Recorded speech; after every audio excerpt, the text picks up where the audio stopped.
The night was quiet, but it was not normal. The city lights glowed as always, cars moved on the roads, and people laughed in restaurants. Yet, in the sky above, something was different. Dr. Aaron Miles, an old scientist, sat alone in the observatory. His hand shook as he studied the signals on his screen. For 3 days he had been tracking strange pulses from deep space. At first, he thought it was a broken satellite or natural cosmic waves.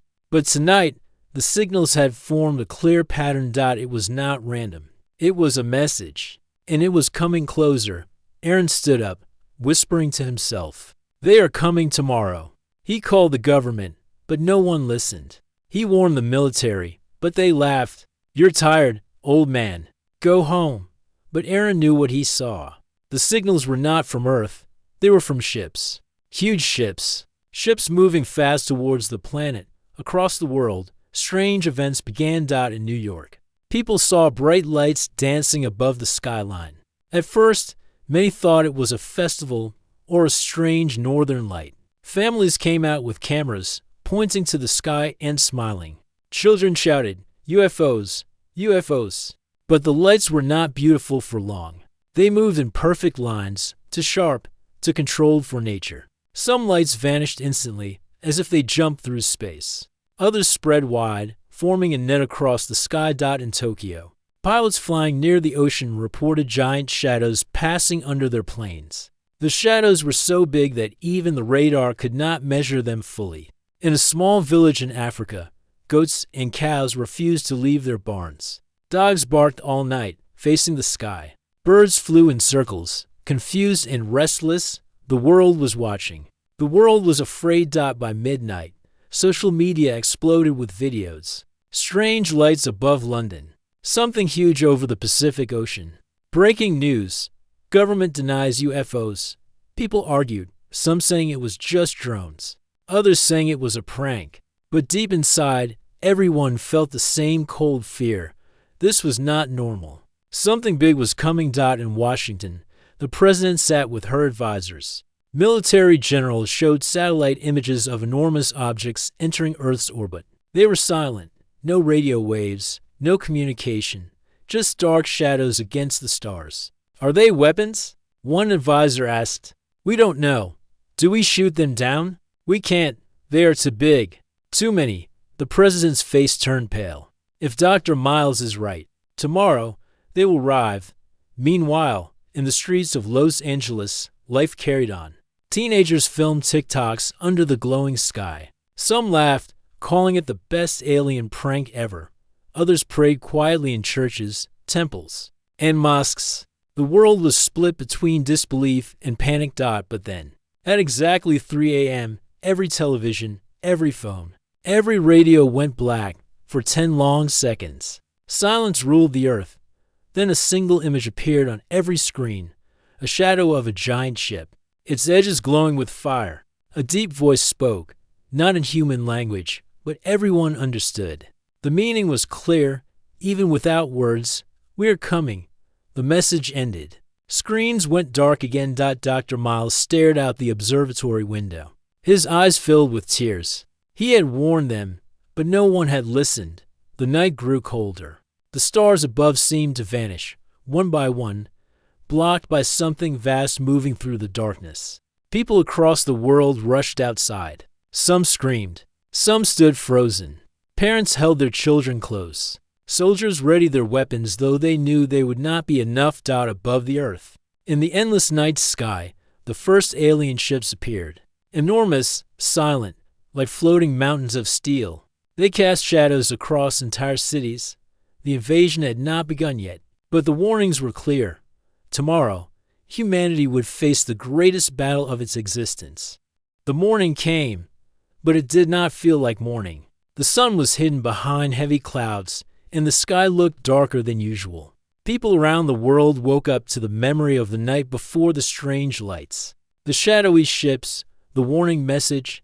Children asked their parents, was it real? Parents did not know what to answer. Governments tried to calm the people. News channels said, there is no danger. Stay in your homes. But no one believed them anymore.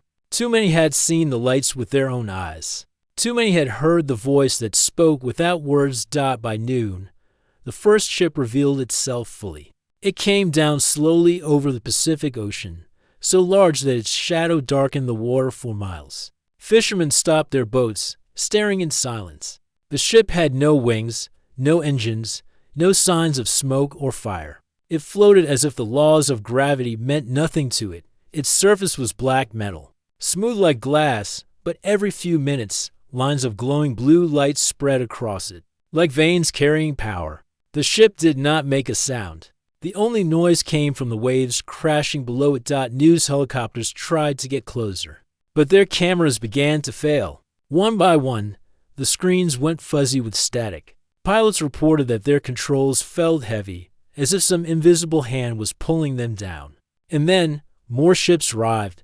Over Europe, a ship appeared above Paris, blocking the Eiffel Tower from the sun. In Asia, another hovered over Beijing. In Africa, one hung above the Sahara Desert, casting a shadow so large that it stretched across villages within hours. Every continent had a ship watching from above. They did not speak. They did not fire. They only waited. In New York, crowds filled the streets. Some people prayed on their knees. Others shouted angrily at the sky. A few even cheered, believing the visitors were peaceful. "We are not alone." One man shouted, "Maybe they bring answers. Maybe they bring peace." But not everyone agreed. Police struggled to keep order as panic spread. Shops were broken into. Alarms rang across the city, and traffic filled every road as families tried to flee. But where could they run? The ships were everywhere. At the Pentagon, generals argued. They are positioning themselves over major cities. That means they want control. Maybe they are choosing leaders to negotiate with. They gave us a warning last night. If they wanted peace, they would have spoken again. The president remained silent for a long time. Finally, she said, "We will try one thing. We will try to talk." A special communication channel was prepared. The world watched as a signal was sent to the nearest ship over the Pacific. A general spoke carefully into the microphone. "This is the United States of America. We welcome you. We ask only for peace." For a moment, there was nothing. The ship remained silent, unmoving, a giant mountain of metal in the sky. Then, a sound filled the air, not through radios, not through speakers, but directly inside every human mind. "We did not come for peace. We came for your world." The words were cold, deep, and heavy, like thunder in the brain. Every man, woman, and child heard them. There was no escape from the voice. The general froze. "What do you want?" he asked. Again, the voice answered, "Surrender your planet, or be erased." The world fell into silence. In homes, people looked at one another with wide eyes. In churches, priests dropped their holy books. In schools, children cried while teachers held them close. The ship still did not move. They were waiting for Earth's answer. In a hidden base outside Nevada, a small group of scientists and soldiers gathered. Dr. Aaron Miles, the old scientist who had first warned about the signals, stood with them. "I told them," he whispered. His voice cracked with fear. "They don't want peace. They want control." A young soldier beside him clenched his fists. "Then we fight. We don't give up our home." Dr. Miles looked at him sadly. "Their technology is far beyond us. Fighting them is suicide." But deep inside, even Aaron knew the truth: humans had no other choice. By evening, the first sign of power came. The ship over Paris glowed bright blue. For a moment, the entire city stared in wonder. Then, in a flash, the Arc de Triomphe vanished. Not destroyed, not broken, just erased, as if it had never existed. The people screamed in horror. The message was clear. Earth's time was running out. All across the world, leaders faced the same question: surrender and lose freedom forever, or resist and face extinction. The ships waited silently, like predators watching their prey. But far below them, in the hearts of ordinary people, something stronger than fear began to grow. It was anger. It was courage. Humanity was afraid, but it was not ready to give up. The invasion had not yet started, but the choice had been given. Tomorrow, Earth would decide its fate.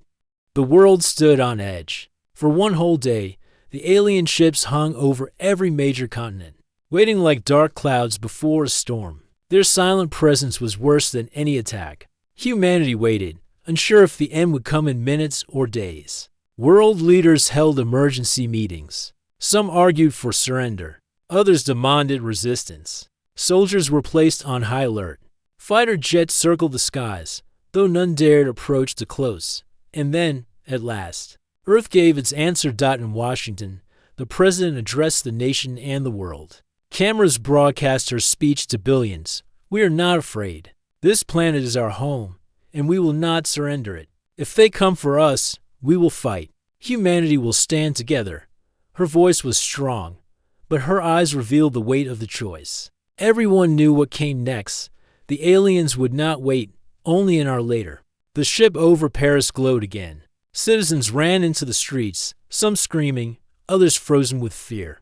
The blue light stretched wider, covering buildings, cars, and people. This time it did not erase just a monument. Entire blocks of the city vanished in an instant. Homes turned to nothing. Families disappeared without a trace. The first fire had begun. Across the Atlantic, fighter jets roared into the sky. American, British, French, and Japanese pilots joined forces. For the first time in history, the world's armies acted as one. Their mission: strike the alien ship over the Pacific. The jets flew in formation, cutting through the clouds like sharp arrows. Rockets armed, missiles ready. The pilots' voices shook, but their courage held firm. "This is for Earth," one whispered. At the command, they fired. Dozens of missiles shot upward, screaming toward the enormous ship.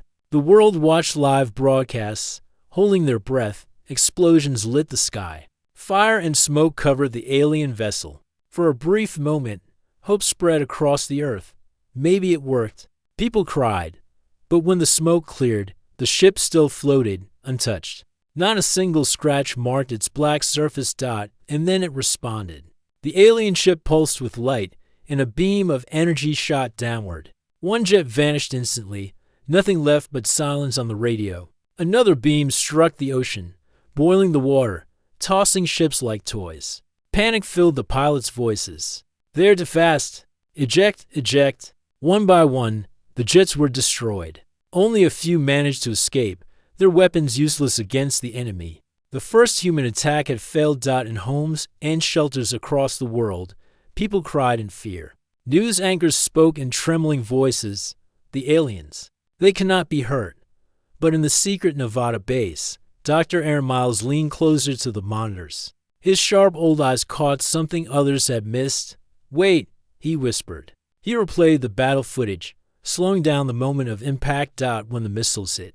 For just half a second, the blue lines on the alien ship dimmed. The glow weakened before returning stronger. Aaron gasped.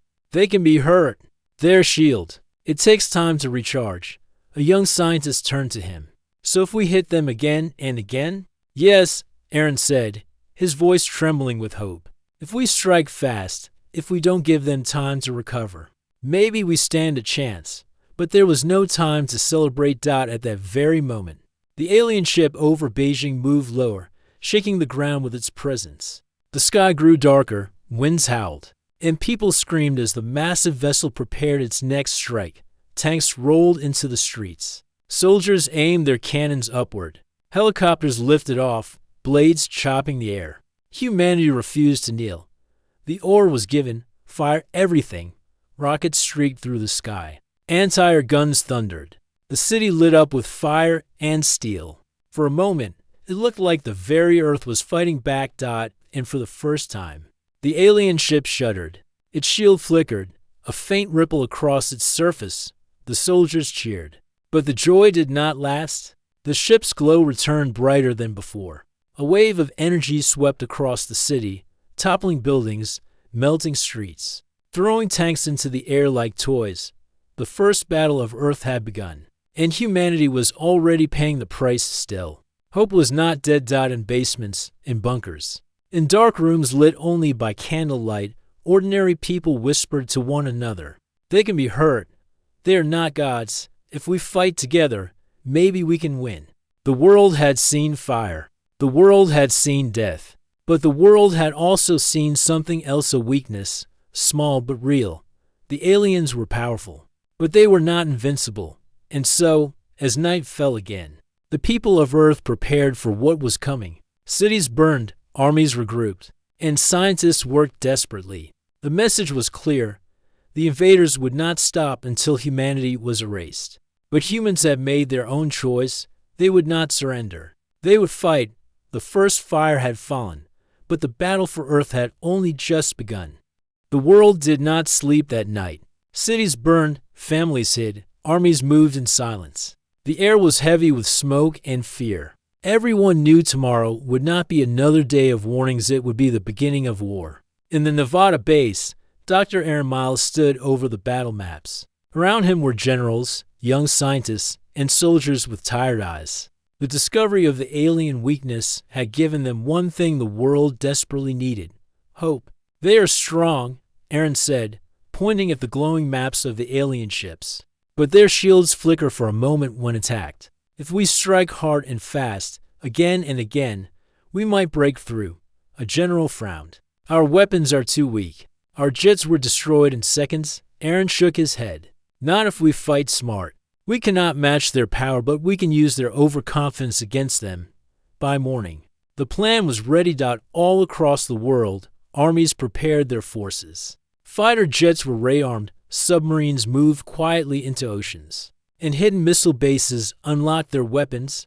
This time, they would not attack separately. This time, Earth would strike together. At sunrise, the battle began. The alien ship over Beijing moved lower again, its giant shadow crawling across the ruined city. But before it could fire, a squadron of jets appeared, flying low to the ground to avoid detection. They fired everything they had: missiles, bombs, rockets, straight into the ship's glowing lines. The impact shook the sky. Blue light flickered across the alien hull. For the first time, the massive vessel tilted slightly, as if stunned. Soldiers on the ground cheered. "It's working." But their cheers ended too soon.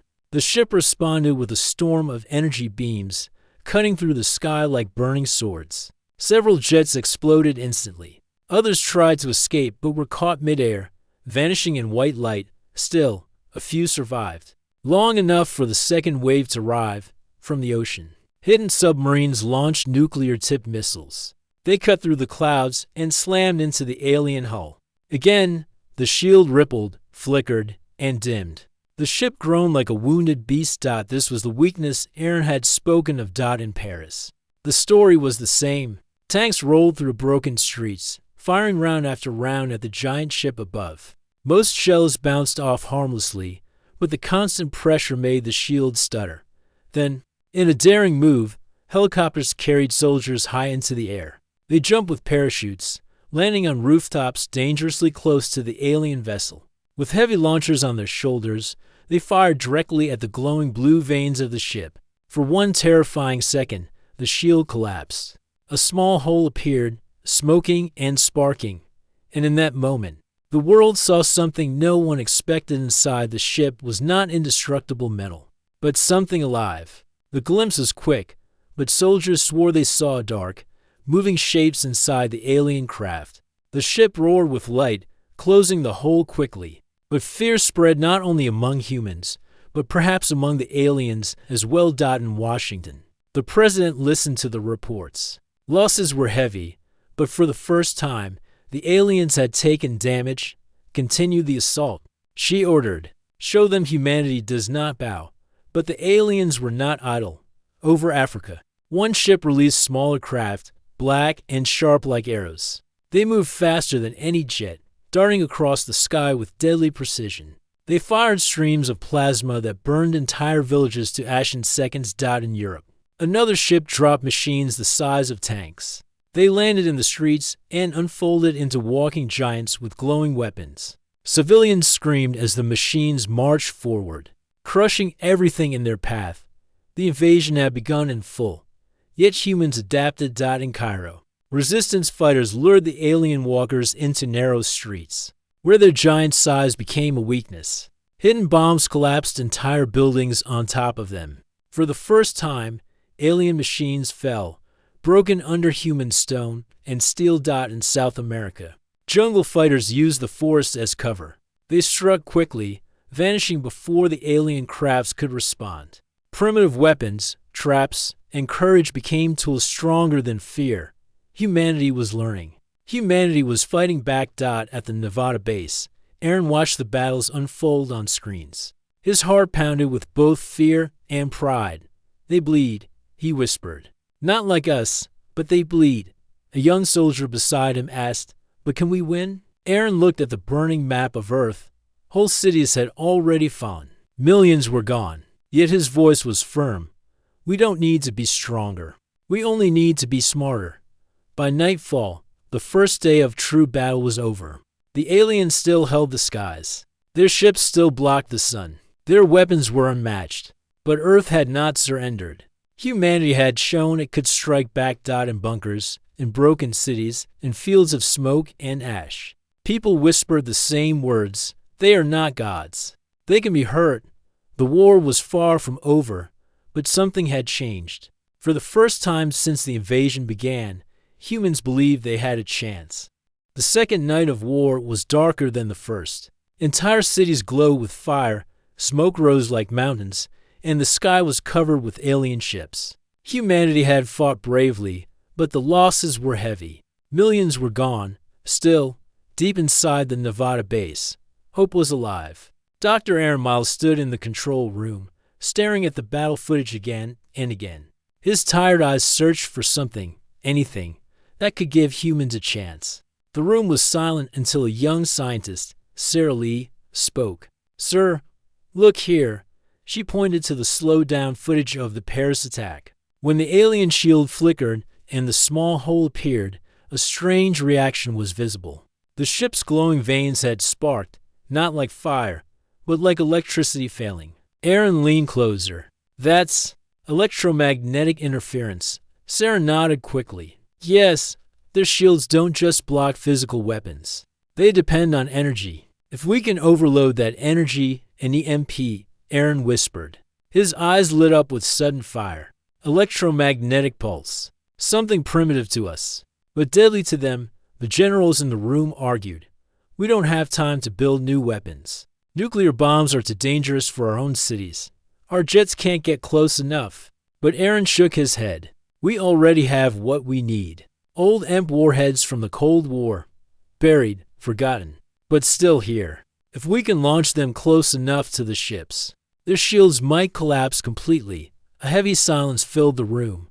One soldier finally said, "If you're wrong, it's suicide." Aaron looked at him with tired but determined eyes. "If we do nothing, it's extinction." Meanwhile, across the world, ordinary people were also fighting in their own ways. In Berlin, civilians built barricades to slow down alien walkers. In Mexico City, street fighters used stolen rockets against small alien crafts. In India, farmers lit massive fires to blind the sensors of alien drones. Humanity was bleeding. But humanity was not broken. And now, a hidden weapon was about to be tested. The first mission was launched at dawn. A small team of pilots volunteered for the impossible task. Their mission: carry an old EMP warhead on a modified bomber and drop it near the alien ship over Tokyo. The pilots knew their chances of survival were almost zero. Still, they climbed into their planes with steady faces. "Why are you doing this?" a mechanic asked one of them. The pilot smiled faintly. "Because if we don't, there won't be a tomorrow." The bomber rose into the gray morning sky, escorted by two fighters. The alien ship loomed above Tokyo like a mountain. Its surface pulsed with blue light, waiting as the bomber approached. The alien ship stirred. Beams of white light shot downward, forcing the fighters to swerve and dodge. One was hit, exploding in a ball of fire. The bomber pushed forward. Its engines roared, metal shaking under the strain. The pilot's hands trembled, but he kept the plane steady. "Closer," he whispered to himself. Just a little closer. Finally, at the right moment, the bomb was released. It fell silently through the air, a small object against the enormous alien craft. For 1 second, nothing happened. Then a wave of invisible energy burst across the sky. The alien ship's glowing vanes flickered wildly. Sparks flew across its surface. The shield collapsed with a sound like shattering glass. The people of Tokyo looked up in shock. For the first time, an alien ship was vulnerable. Soldiers on the ground opened fire with everything they had: missiles, rockets, artillery. The weapons slammed into the exposed hull. Metal cracked, smoke poured out. The ship groaned like a wounded beast. And then, incredibly, the massive vessel began to fall. It crashed into the ocean with a deafening roar, sending waves taller than buildings into the shore. Water exploded upward, covering the city in spray. When the smoke cleared, the alien ship was gone. Humanity had destroyed its first invader. Cheers erupted across the world. Radios crackled with victory cries. Civilians hugged each other in the streets. Soldiers raised their fists in triumph. For the first time, humans had struck a real blow. But the celebration did not last long, because the aliens responded, all at once. The remaining ships in orbit lit up with a burning red glow. Their silent patience was over. Now they were angry. Across the skies, they released swarms of smaller crafts, thousands of them. Black arrows filling the air. They rained down plasma fire on cities, tearing apart buildings and streets. In the Sahara Desert, one ship began charging a massive weapon, its glow spreading wider and wider, like a second sun preparing to burn the earth. The victory had come with a price. Humanity had revealed its hidden weapon, and now the aliens would stop at nothing to crush them. Back in Nevada, Aaron watched the destruction unfold. His face was pale, but his eyes burned with resolve. "We hurt them," he said. "Now they know we can fight." A general looked at him grimly. "Yes, and now they will bring everything they have." Aaron nodded slowly. "Then we must be ready, because the real war begins now." The earth was burning. Cities that had stood for centuries were now piles of ash. Skies were filled with fire. Oceans shook with falling ships. And people everywhere knew this was no longer a battle, it was survival. After Tokyo's victory, hope had risen. But the aliens' answer was merciless. Thousands of smaller crafts swarmed across the skies, blasting everything in their path. Streets cracked open, rivers boiled, and forests burned. Humanity had reached its final test. In Nevada, Dr. Aaron Miles stood before the world's last council of generals and leaders. His voice was hoarse but strong. "The aliens have one weapon left," he said, pointing to the glowing red light on the satellite maps. "Their mothership. It is charging something powerful enough to destroy the Earth itself." The room fell silent. Everyone stared at the map where the enormous mothership hovered in orbit, larger than a mountain, glowing like a false star. "If we wait," Aaron continued, "our planet will be gone in hours. The only choice is to strike it now." A general asked, "With what?" "Our weapons are failing. Our armies are broken." Aaron looked around the room. His tired eyes burned with determination. "With everything we have left," the plan was desperate, but it was all that remained. Every nation, every soldier, every pilot still alive would unite for one final assault. The goal was not survival, it was to destroy the mothership before it destroyed Earth. Across the globe, humanity prepared for its last stand. In London, civilians painted messages on ruined walls: "Fight for Earth." In Africa, villagers armed themselves with old rifles and spears, ready to defend their homes. In the ruins of New York, firefighters, doctors, and street gangs stood side by side, waiting to strike. This was no longer a fight of nations. It was a fight of survival. At dawn, the sky erupted. Thousands of jets, helicopters, and drones launched at once. Submarines fired missiles from the seas. Rockets thundered from underground silos. It was the largest human attack in history. The alien mothership glowed in response. Its red light spread wider, covering the earth below in an eerie glow. Smaller crafts swarmed out, meeting the human wave head-on. The battle began. Over the Atlantic, fighter jets tore through alien swarms. Missiles slammed into enemy crafts, sending fireballs across the sky. Pilots shouted in fear and courage over radios. "They're everywhere. Keep firing. Don't stop, this is our home." For every human jet that fell, 3 alien crafts went down. Humanity was weaker, but it was fierce. On the ground, soldiers fought like never before. In Paris, tanks fired into the sky, knocking alien walkers off their feet. In Cairo, rebels used rooftops to launch rockets at passing crafts. In Rio, civilians hurled Molotovs at alien drones, destroying them with fire and fury. It was chaos. It was slaughter. But it was also bravery. At the same time, the secret strike team prepared for the most dangerous mission of all, boarding the alien mothership. Led by Captain Elias Ward, the team included soldiers, engineers, and Dr. Sarah Lee, the young scientist who had discovered the EMP weakness. Aaron, too old to fight, stayed behind to guide them from the base. Their goal: plant the last EMP warhead inside the mothership's core. The strike team launched in a stolen alien craft hidden among the chaos. Plasma fire streaked around them as they weaved through the storm of battle. Inside the craft, Sarah whispered a prayer. Captain Ward checked his rifle. No one spoke of survival. Everyone knew this was a one-way mission. They pierced through the mothership's shield and landed deep inside its dark halls. The air was thick and heavy, the walls alive with glowing veins of energy. Strange shadows moved in the distance. "They're here," Sarah whispered. Alien guards appeared tall, insect-like creatures with glowing weapons.